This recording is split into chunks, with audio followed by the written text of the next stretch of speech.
Hello, my name is Alicia Lara, and I hope you enjoyed reading my chapter, Seeds of Unity. I'd like to take a few moments to reflect on some key themes: unity, identity, faith, and reconciliation, and also to introduce a concept closely connected to these. In the chapter, I shared the story of a 7-year-old child who asked, "Miss Ayorinda, if you speak two languages the same or equally, what language do you dream in?" Now that question has stayed with me because it highlights how navigating different identities can be complex, especially for young people. Whether through faith, culture, or personal background, it can feel like we're forced to choose between different parts of ourselves. But unity, as I describe, isn't about choosing. It's about embracing all aspects of who we are.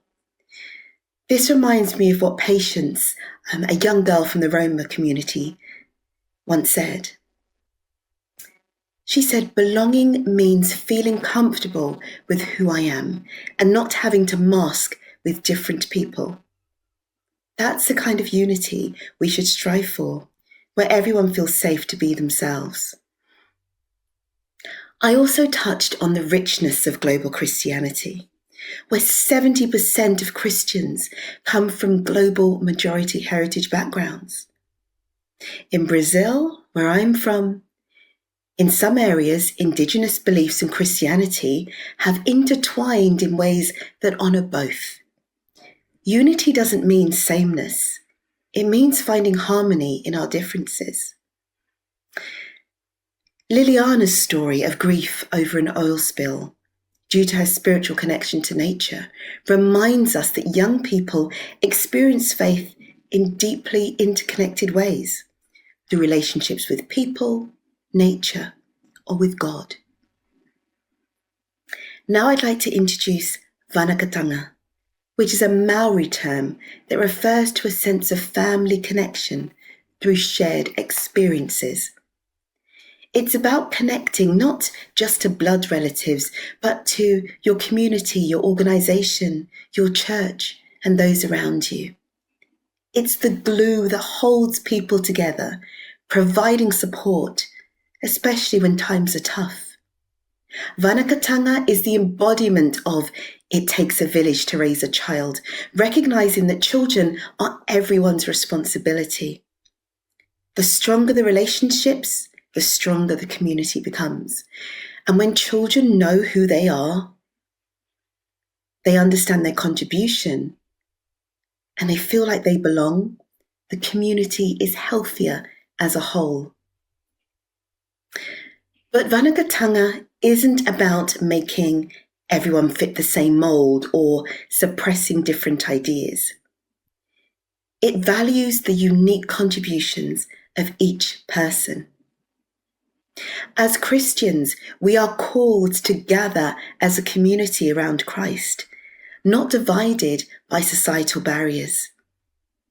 While society often encourages individualism, such as follow your heart, pursue your dreams, don't let anything stand in your way, we must ensure that our personal ambitions don't come at the expense of our commitment to the wider community. So what does this mean for young people if we embrace Vanakatanga and the themes from the chapter? Imagine communities where every young person knows they belong. Not because they fit in, but because they are valued for who they are and how they express their faith. By embracing these ideas, we show young people that they are part of something bigger, that their relationships matter, that they are supported, and that they are welcome to come as they are and be included. So as you continue to reflect on the seeds of unity, I encourage you to think about how Vanakatanga can shape your relationships and interactions with the younger generation. By doing so, we can help shape a future where unity and belonging thrive. Thank you for being part of this journey. Let's keep planting those seeds of unity together. Thank you so much for joining us on the Big Church Read. I'm Will, and in this chapter, I wrote about a piece of work I was involved with that brings me hope. I wanted to share a sense of what it was like to be part of the Archbishop's commissions, and the best way to do that was to tell you about some of the projects we visited and people we met. They embodied the hope we need as we seek to reimagine. We know that in so many ways, change is needed in housing, social care, and family life, the three areas explored by the commissions. And bridging the gap between Westminster, where decisions are made, and local communities, where the impact of decisions is felt, can often be really difficult. That's why the commissions made it a priority to listen to people, travelling around the country, gathering on video calls to hear how different issues affect our lives. This mattered because there are plenty of reports out there on these subjects.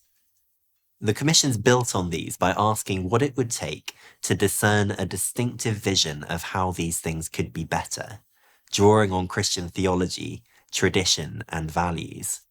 We often return to the idea of what a flourishing life looks like. In John's Gospel, Jesus tells us that he has come to bring life in all its fullness. In different ways, the commissions found that we get a small glimpse of that full life when we work towards a world which is more like the kingdom of God, when we all live in safe, sociable, satisfying homes, when we ensure that everyone has access to the care and support they need, when people are always treated with dignity, when as a society we cherish and celebrate family life so that we all have loving relationships which build us up. All three of the commissions produced reports at the end of their work. But these ideas shouldn't gather dust on a shelf. Reimagining requires us all to play an active part. So I wonder what reimagining would look like for you. What might it mean in the place where you live, for the community you're part of? There are some examples in the chapter that might help you to imagine something better. Maybe your church could think creatively about how you use your building or land to meet local housing need, or how your worshipping community could be more inclusive so that everyone can take part, regardless of their age or ability. Maybe there's a government policy affecting people in your community which is unfair, and you want to campaign to change it. Listening to one another, learning from one another, we can reimagine a better future. So let's discern together where God might be leading us, remembering that he calls us to seek truth and justice, gives us the strength to remain hopeful, and invites us to partner with him in his good purposes for our world.